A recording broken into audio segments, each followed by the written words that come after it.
Yes, Sim. So are you both ready to take some calls or call some people? Let's do it. We are calling Amari, and Amari is in Minnesota, and she's 24 years old. Hello? Amari, Yeah. hey, it's Sim. What's up? Hi. Nothing. What's up with you? Hi, Amari. Anna's here. Hi. Hi. Hello. And, oh my God. So it's Tatiana. Tatiana Maslany, who is The Oh my the God. star of Orphan Black, and she's nominated for an Emmy. This is like her second Emmy nomination in a row. That's amazing. Yeah, she's here with us. Congratulations, by the way. Thank you. But we are here to, it's all about you right now, Amari. And you've developed serious feelings for a man who lives in Scotland. Let me also add that you've never met this man in real life. So tell us why you're so concerned. Give us a little bit of background. Well, so we've been talking on and off for 6 years, and recently, like 9 months ago, we reconnected after not talking for about a few, like 9 months around then. And we talk every single day, and we are very, very flirty, and I've developed super strong feelings for him. And we've never explicitly told each other, like, oh, I really, really like you. It would be like, oh, if you were here, I want to take you on a date, or I wish you could come over and watch a movie with me, and stuff like that. And we would say that almost every time we talked. And then this week, he texted me saying, by the way, I just wanted to let you know that I started dating someone. And it kind of came out of nowhere. I wasn't expecting it at all. And he was like, I would love to stay friends, and can we still talk? And I just kind of sucked it up, and I was like, yeah, of course we can stay friends. I'm happy for you. I'm glad you told me. And then we still have been talking every day. So I don't know if I should tell him how I really feel, and just so he knows, but I also don't want to overstep my boundaries. I think that when you just said that you kind of fucked it up, I felt like we have to sort of rework your frame of mind here, because you didn't fuck anything up. And I think that I think that this guy is a dick. Mm-hmm. Is that awful? I think also Oh no, I shouldn't be that judgmental right off the bat. I think that being honest in this situation is really important. Like being very, you guys have spoken for a long time, so you've gotten to know each other, but there's also probably an element of fantasy or an idea of who the other person is. And I think if you wanted to continue this relationship, it's probably unfair on the girl he's dating, and it's unfair on you because you ultimately want to be with him, right? So I feel like you have to be honest and sort of take the plunge, because I don't think it would be shocking to him to find that out, that that you have feelings for him at all. Yeah. And I just I don't think it would be, like, I wouldn't want somebody I was dating to be talking to a girl he had romantically talked to before. And so I don't want, that would be unfair to her too. So that's why I'm wondering if I should even tell him my feelings, just because I don't want to overstep Amari, those I remember boundaries. when you and I talked on the phone, you were telling me that you felt like maybe you could wait and write out their relationship to see how that goes, and then if it doesn't go well, then you'll still be there. And I understand that, but that's really not fair to you. I mean, that's just it's a real dick move on his part if he's continuing to talk to you and friendly in a friendly way, in a flirty way, while he's dating some other girl who's on another continent. Mm-hmm. What drew you to him? Like, what are his best qualities? He's really funny. He's really sweet, and we have just so much in common, and we never like run out of things to talk about. And I just wanted to mention that when he told me he was dating someone, he was like, we can't be flirty anymore, but we can still talk. And so now in the messages, he's being friendly. Like, he's being really like extra friendly, but he's not like crossing a line or anything. It feels to me like he's got way too much power in this relationship. All the leverage. Yeah, and I think in from my own experience, I found that when there is an imbalance of power, if I was dating somebody who has all the power, I'm even more attracted to them. I'm even more obsessed with them. My feelings are stronger for them because there's something about them that's unattainable.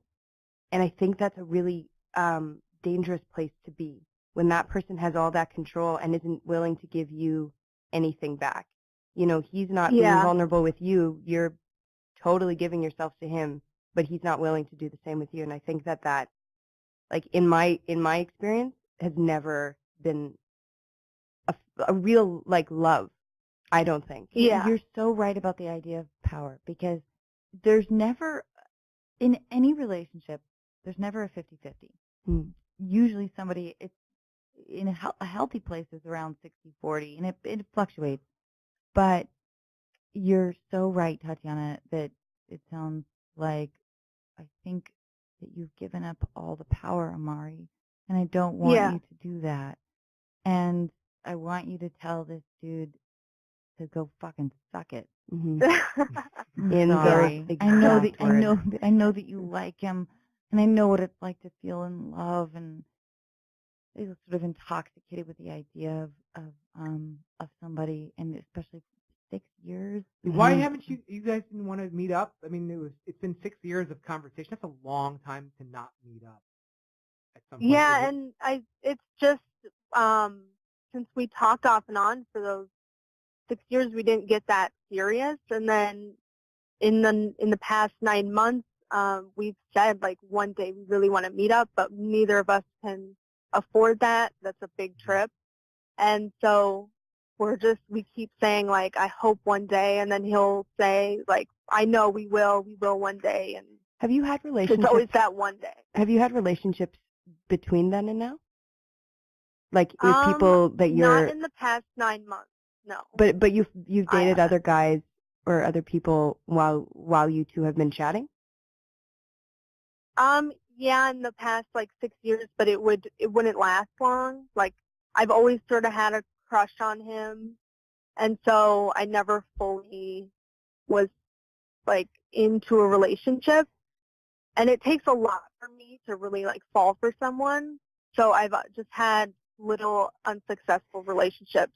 But since we started talking every day, I haven't dated anybody. I think it can be really scary to give yourself to somebody who's standing in front of you and going like, I'm willing to give myself to you too. Like even though there's like a 60-40, like you say, that two people look at each other in the eyes and are like, I'm here with you. I wonder if holding on to this guy has stopped you from being able to look into somebody else's eyes and go, holy shit, I'm going to just like dive in with you if you're willing to dive in with me, and go to that super vulnerable place of like, this might not work, this might be messy, I'm going to see the horrible shit that you have, you're going to see my horrible shit. I think that this guy's like holding you back a bit. I do too. Yep. I agree. Yeah, and I think it's that hope that I have that like one day we might end up together, but it's also like I haven't told him how strongly I feel. It sounds like so he maybe doesn't know that. Don't do that. Do not do that. Do not tell him. It sounds to me like he's a master manipulator. Mm-hmm. And I if you can, I know I talk about this all the time, but Amari, please protect your heart. Protect it. Protect yourself, and do not. My advice, unqualified advice, is do not tell him any more feelings. Really, I mean it, because he just like Tatiana said, he has all the power right now. And I want you to feel powerful again. Yeah. He's never going to say to you, I don't feel like I don't feel like we should be talking anymore. Even the right thing for him to say is, look, I have a girlfriend now. The respectful thing would be, I have a girlfriend right now. I think you're amazing, but I just want you to know I don't think it's appropriate for us to continue this flirtation and this conversation. That's the respectful thing for him to do. The fact that he's not doing that is a huge, huge red flag, because what he's doing right now is manipulating in the sense that, you know what, if it doesn't work out with this new relationship, then he may have you around, you know, we can still talk and maybe you guys will meet up. And that's just not fair to you at all. It fucking sucks. Yeah, I understand. You're cutting out, Amari. Can you go to a better place with more reception? While you find another spot, we'll talk to Tatiana and Anna about this. So do you guys really, you guys feel like this guy is completely manipulating her? Don't you think he's a fraud? Totally. I wouldn't say he's a fraud. He might be a really good guy, to be honest. But he's probably keeping around. It's the equivalent of, I mean, this is a weird comparison, but you know, if a guy's on Tinder and he matches up with 6 girls and he's talking to all 6 girls, and he goes on a couple of dates and he's still talking to the other ones, and maybe he's starting a relationship with one of them, but he still has 6 matches, and so he's talking to the other girls as well. Keep everyone in your back pocket. Keeping them in the back pocket. This is like the long distance equivalent of that. Yeah. Not fair. It's not fair. No. And you know what? The only way, you know what's torturous? It is torturous to play hardball. It sucks. But that is kind of the only way you get what you want, sadly. And people call it playing games, and I don't like to really throw that around casually, but the idea of, like, you know, maintaining your pride, being a truthful, knowing your own value is that's of the most important. And when you know your own value, then somebody else is going to know it too. And I don't think this Scotland dude, I love Scotland, but I don't think this Scotland dude is not representing the country. I really like, I don't like the way he makes you feel. And I don't know. I think stepping back is really important if you can. I know it's really hard. What does stepping back mean exactly? Stepping back means kind of no more contact. You agree, Tatiana? Totally. Yeah, me too. Totally. Me too. I think and any it's going further to be lonely, contact and is it's going to be torturous, and it's going to feel bad, and you're going to be wanting, like, contact and flirtation and all the things that everybody wants, companionship. But I think that sadly what it means is also no more contact with this. Yeah. I'm sorry. Can you guys hear me better, by the way? Yeah. Yeah. Okay, good. Is that something, Amari? I'm so sorry. Is that something you're prepared to do? Is that something you're prepared to cut off communication with him? Can you hear me? No, we can't. You know what? We'll call you back in a little bit. But Amari, we're not going to be able to call her back. Oh, so let's give her advice right now. I think the big takeaway is if you can, it's like being on, like, the worst, like, juice dieting or something. If you can sort of not respond to him and just say, I need a timeout, I think that you'll gain a lot. Yeah. Are you okay with that? I'm so sorry, Amari. I know, but you know what? You need to start been heartbroken. Start dating right now. You know what? Get your phone out and start swiping. Seriously. Yes. Sam, that is good practical advice. I know. Yeah. And think of all those, like, first kisses. That fun first kiss stuff. Hey, Amari, thank you so much for hanging out with us tonight. I'm sorry the connection's bad. Thank you guys so much. Oh, I hope, listen, you know what, though, truly, heartbreak is devastating, it's life-affecting, but it is also, if you haven't gone through it, I really don't think you've lived. Yeah. So true. Yeah. And I'm sorry, though, that you're going to go through a bit of a rough patch. You're going to be fine. I promise you. You're going to be fine. You're going to be He's in Scotland. Okay. Logistically, how is that really going to work out anyways? You know? I mean, it could, but it's still no, more of a long shot. He's a creep. He's a creep. Yeah. I know he's funny, and I know he's charming and flirty, and he makes you feel good, but he's a creep. Hey, Mari, thank you so much. We really appreciate you hanging out with us. Thank you so much. Bye. Thank you. Oh, man. Don't like that guy. Yeah. Go ahead. Don't you think that it's true, though, that if you really have an experience, You have to. you have to. You have it's to. horrible. And what's worse about the situation, I feel like, is so much of it is in your mind in terms of the fantasy of what that relationship could be, and that stuff is so powerful. I mean, for 6 years, they developed this incredible relationship, I'm sure, just as friends or whatever it is, and they started getting flirty, but it's just too long. Obviously he's going to start dating. She could easily start dating someone else, too. You know, my friend talks about the idea of people not adding up, which is the phrase I love. Uh-huh. And that dude does not add up. No. But she does. She's going to be fine, and she's going to listen to this back, and I really hope that your advice resonates with her. I have another call. I have one more call. This one is, I wanted like a more fun call, but here's the thing. I really feel like this is a topic that we've never tackled before, and oh for boy. some, oh my God. I know. This is a little bit of a serious call, but I really feel like you and Tatiana are going to give her some good advice. We're going to call Priscilla right now.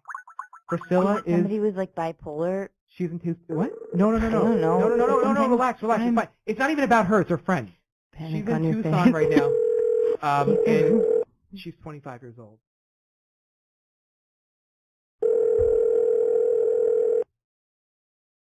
Hello? Priscilla, hey, it's Sim. Hey. Anna's here. Hi, Priscilla. Hi. The star of Orphan Black, Tatiana Maslany, is also here. Hello.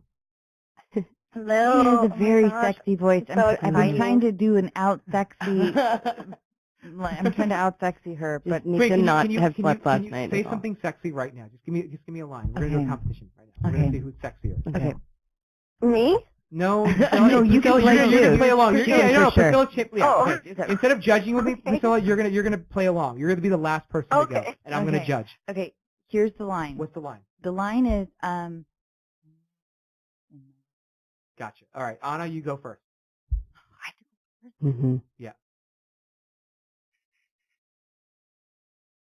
I only have carrots in my refrigerator. That was amazing. That was great. That was really sexy. I'm gonna have to give that a high score. Man, I can't believe I have to go Tatiana, first. you got a tough one here.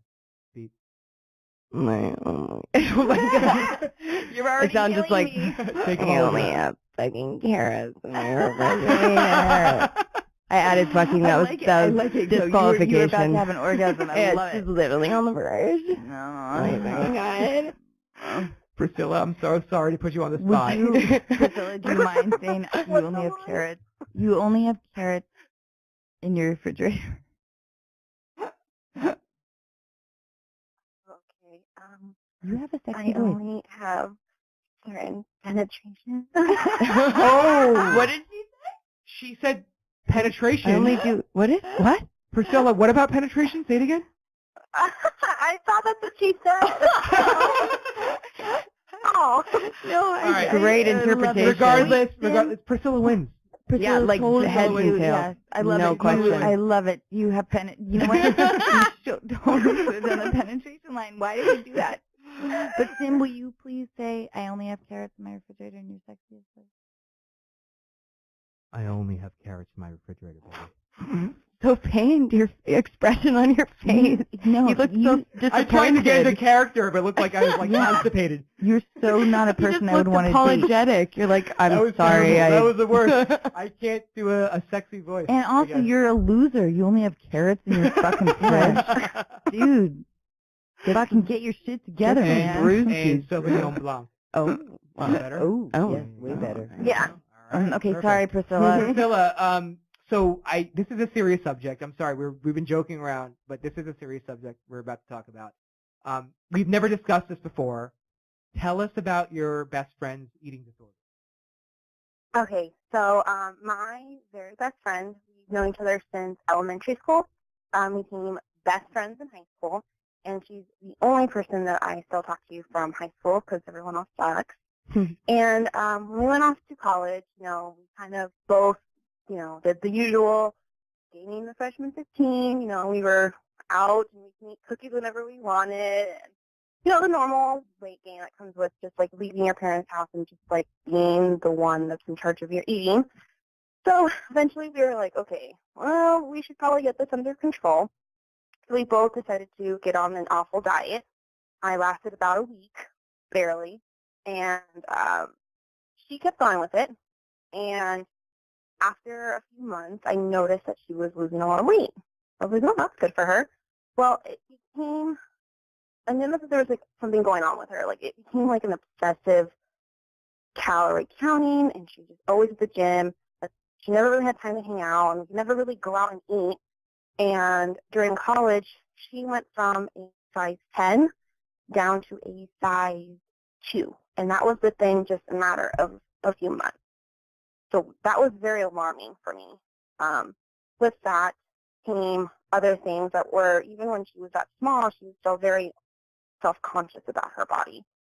It got to a point where she wanted to, get some plastic surgery done. She wanted to get her boobs done. And being that I was trying to be the best friend that I could, I was very unsure about that, seeing how I knew how I felt like even if she did do that, it still wouldn't make her happy. So I advised her not to get it, and I told her that I thought that she should go see a therapist and talk to someone first before she did such a permanent and expensive surgery. Well, she didn't take that very lightly, and maybe the way I said it didn't come out that well, but because of that, that led to a huge fight, and we stopped talking for about a year. After the year, we were able to finally come to terms and start talking again, and everything's been going great. Lately, I've been noticing that she's kind of going through the same thing. I know that she was trying to lose weight again because she went off to study abroad for a year in Spain, so she gained a bunch of weight back, came back, wasn't happy about her plastic surgery. Then she got them taken out, had another surgery. You got her boobs taken out? She's been trying to, I'm sorry, what? Sorry, she got her boobs taken out?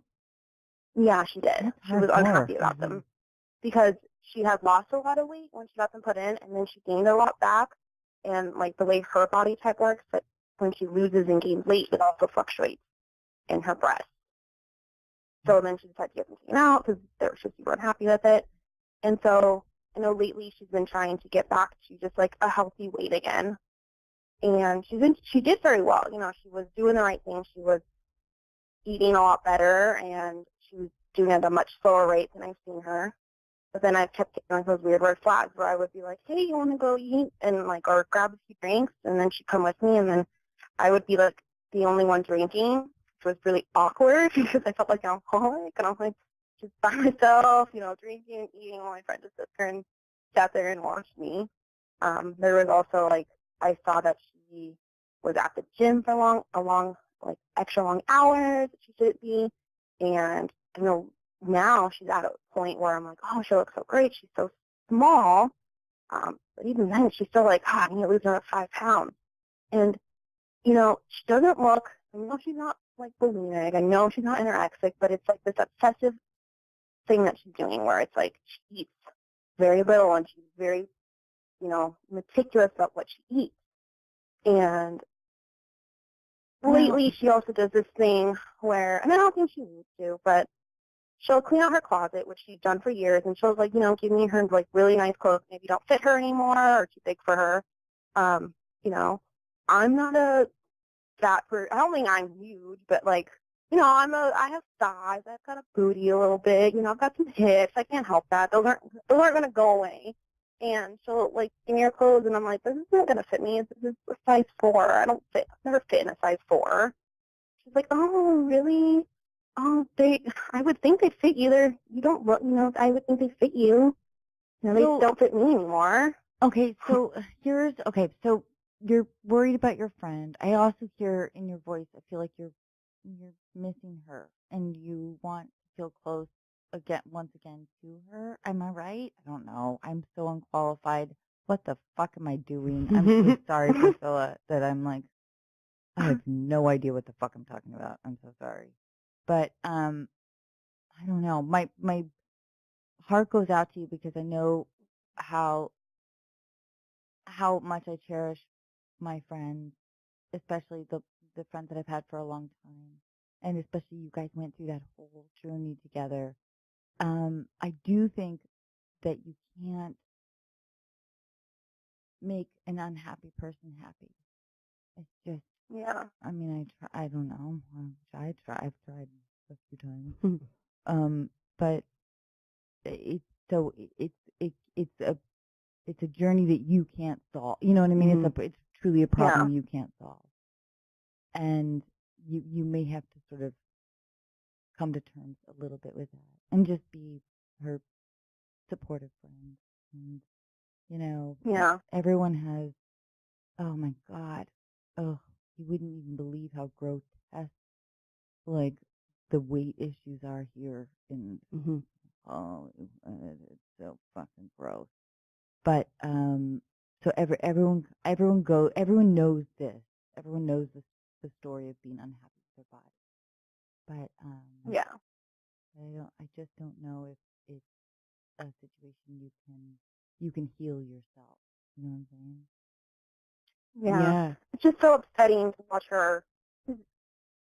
I mean, it's taken me a long time to come to terms with, like, okay, this is my body, like, this is what I've got, and, like, it's great, and deal with it. And I wish that I could, I don't know, support her in a way so that she could feel that exact same way, where she would feel beautiful and not so, like, oh, I have to lose the weight, I have to be skinny. Like, I would heartbreaking. Tell my friends when they're struggling with something like this or like any kind of, feeling of worthlessness or like not whatever, and if I'm struggling with that, we always tell each other, I wish you could see me. I wish you could see yourself the way that I see you.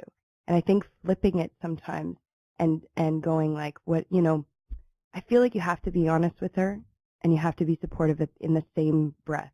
And it sounds like you have a lot of knowledge of what she's going through, and I think if you approach it with no judgment, with an openness and an understanding of like how hard this is for her, the way that it sounds like you are doing.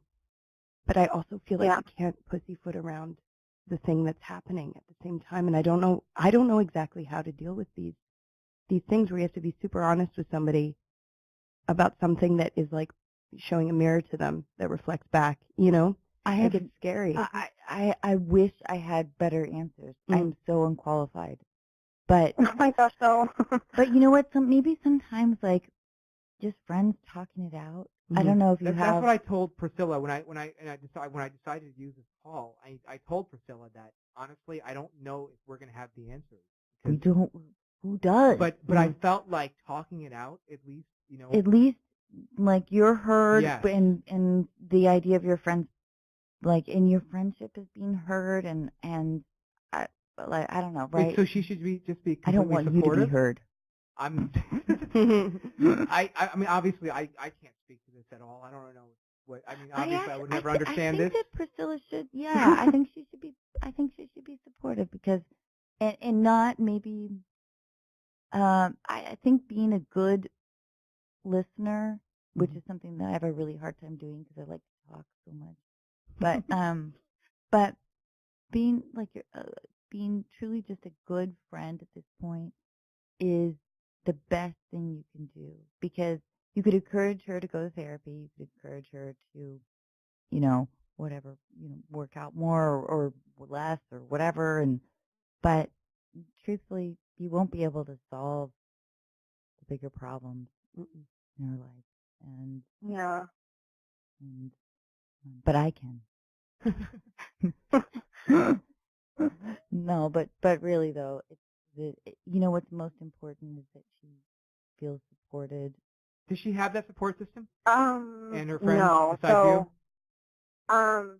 no, she doesn't. Like, she's very, I don't know, weird things with her family, and, she has, like, like, she doesn't have a very good relationship with her father, and she doesn't have very many close friends. Like, she is very guarded. It's, like, very hard for her to open up. And I think that also comes into play with the whole situation also, is that there's not a lot of people that she can truly rely on. Oh, her heart is hurting. Yeah. So what you can do, I don't know, the only unqualified advice I have is to just be a good friend, a good ear, and, I don't know, like, just hold her hand. Should she ever say anything? I don't know. My instinct is to not, because I truly feel like the only way an unhappy person can heal themselves is through their own actions. But I also feel like sometimes people do things, behavioral things, because they do want help. They do want somebody to see them. Like, I feel like, this is a gross generalization, but a lot of body issues come from a desire to be invisible or be seen, or, and that idea of, I know my best friends, for me, when they look at me, I see them seeing me, and I can't lie to them because they're looking at me, and I can't be like, yeah, everything's great, and da-da-da-da. I feel like there is a value, too, in seeing her, the way you are. Tatiana, you're totally right. But I don't know. I've never been good at dealing with this kind of, like, honest stuff. It's hard. But I do feel that there is there might be something in this behavior that she secretly wants you to tell her something, or she secretly wants, that her unconscious desire is to be seen doing these things, and to be told whatever, we kind of have two differing viewpoints here. This is the first time ever in the history of Unqualified. Really? I'm like, Priscilla, don't say anything. And I'm like, Tatiana's like, go blow your life up. Is probably way better advice. But I feel like this just means that, there really are no right or wrong answers in this situation. It's just like a really tough case-by-case situation. You obviously know Priscilla more than we know Priscilla. So you can kind of make that judgment call, I think. But I think both people are saying, I think, be supportive. I think also, yes, be supportive, and if you can, choose just your words wisely, which is something that I wish I could do. But yeah, that's something I think I also struggle with, is I can be maybe too honest. So and I don't want to come off like I'm attacking her, because I know that if I do that, she's going to totally just shut down. She'll retreat. That's right. Yeah, totally. She'll go into retreat mode. But so I don't know. I think be a good ear if you can, and every sentence you say to her is going to mean a whole lot. So just always choose your words carefully. I wish I could do that. Me too. Instead, I just want to tell him to fuck off. I want to kick him in the shins. You chose those words perfectly, I guess, in your opinion. Concise. You know exactly what you're saying. But you know what? And also, though, Priscilla, know that friendships they're not, they're wonderful and amazing and everything, but they're also going to be a fluctuating journey. And so it will be a little bit of like a tide. Sometimes you'll feel really close to her, and sometimes you won't feel quite as close, and that's okay. And, I have a question for all three of you. Have you ever had a friend where at a certain point you just said, I just can't help you anymore, and you just stopped being friends with them, even though you cared about them and loved them so much, but you got to the point where... Oh, totally. You have? You both? Yes. I've never... You know that, right? Well, men don't have those problems. Yeah. No, I know. Which is why I'm asking you guys, because I don't understand this stuff. I feel learning. like I pulled away from people when I feel like that, again, it's a power thing, when it feels like where the issue or or the drama is taking precedence over Yeah. over a mutual like love, respect, listening, sharing, holding the thing with each other together, as opposed to one person doing all the listening. Right. Yeah. Yeah. Oh. Priscilla, this is. I'm so sorry. I wish we had better, more concrete this advice is for great. you, but I mean, No, I think great. you're doing the right thing by being the good friend that you are. Yeah, it's incredible that you called and with your concern about your friend. I mean, that means that you're an amazing friend. Yeah, well, I was just, making sure that I am doing the right thing and not doing enough. Like, I was afraid that I was being a bad friend by not doing enough. That was, like, my biggest concern. No. Am I doing enough? Am I not doing enough? You called into our podcast. Yeah. That means you are a good fucking friend. Yeah. I want a friend like you. Oh, I want a friend like you. I love your show. Thank you.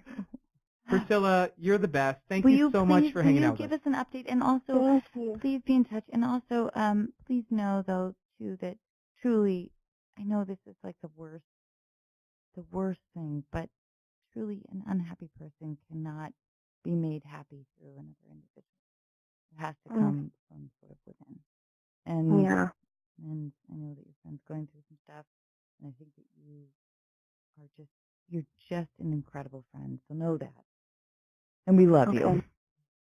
Oh, thank you. I love you as like an actress, and I started listening to your podcast, and I just, oh my gosh, I love the person that you are. And seriously, I love your podcast, and I just think it's total BS that you are not #1 on iTunes. Priscilla? Okay, now, you know what?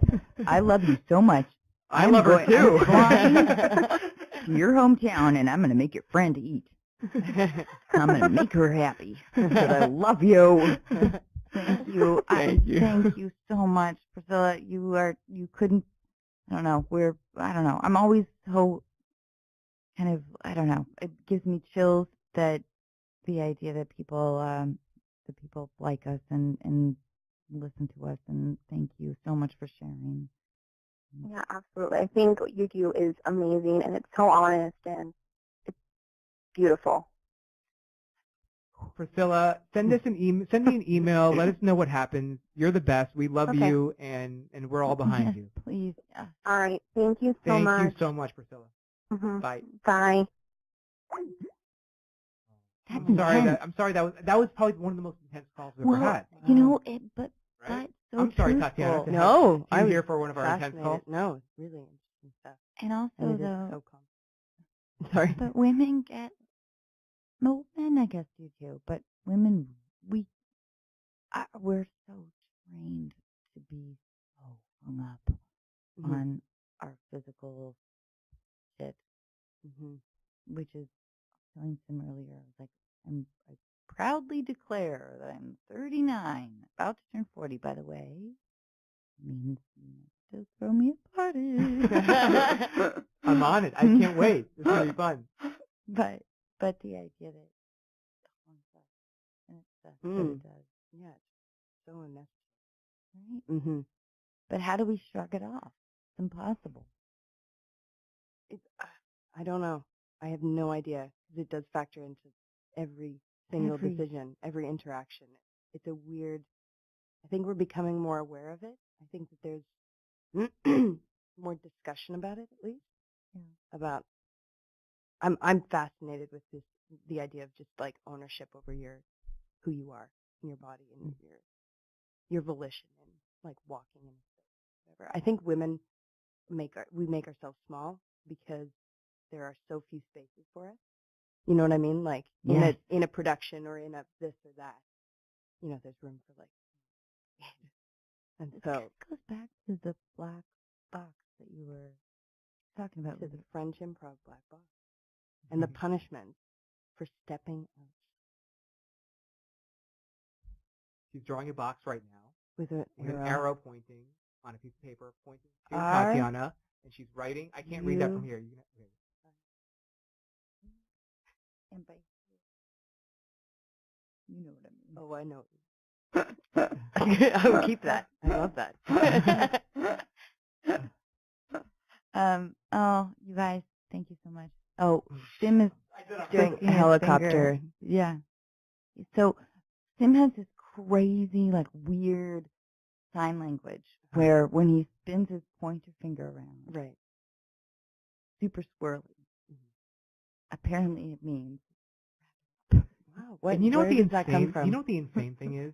Is that every time I do that, I'm like hoping, like, this would be the one time that Anna just wraps it up without bringing attention to the fact that I'm moving my finger around. But that would not be our podcast. No, it wouldn't be our podcast. No. So I kind of knew you were going to do that this time as well. But I just and you know what? I tried once with Chelsea Handler. Mm-hmm. I wrote on a piece of paper. I wrote wrap it up. Mm-hmm. And then Anna goes, well, Sim just wrote wrap it up. It would not be a proper podcast, though, if wouldn't. I didn't give you a ton of shit. A chastising. No, you're absolutely right. I love it when you say it. We say it again, a little bit louder. No, I'm not Say it in gonna a sexy voice. Nope, Come on, say it in a sexy voice. You already heard my Everybody's sexy voice. best sexy voice. Everyone. No, come on. Wait, you know what? I'm going to do it then. Do it. I'm not doing it. You do it. Anna Faris is absolutely right.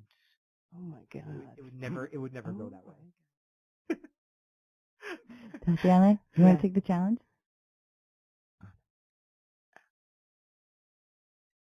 That was a incredible. whisper. That was awesome. That was the whisper song I'm going to version. do the challenge then. All right.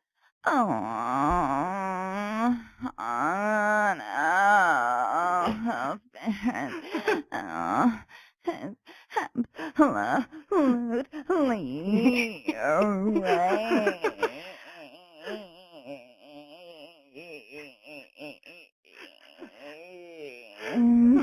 That is always what you yell when you come, right? That's the only way you can climax. Follow us on Instagram and on Facebook and on. I love it when Sim wraps it up with this. And unqualified. It's at unqualified. And please leave us a review. Subscribe. Please push that button that says subscribe on iTunes. We love it when you do that. And Sim's actually pretending to push a button right now. Tatiana, congratulations on your Emmy. You're going to fucking win. Yeah! Yes, you are. Your Emmy nomination, I should say. You're going to win this thing. We know you're going to win. You deserve to win. Ooh, wait. Yeah. Before we wrap it up, totally. All right. Can I do something incredibly horrible? I want to give you, like, a faux thing. What about this? Okay. Now, Anna is getting out of her chair right now. Okay. Now. And she's... Do you just want Cassie to get it so you can talk? Here. Well. Okay. Oh, wait. You need a mic. Hang on. All right, I'll do the play-by-play. She's walking around the table. She's finding looks like a trophy type cup. Okay, wait. Speak into the microphone, and then you can tell her what it is.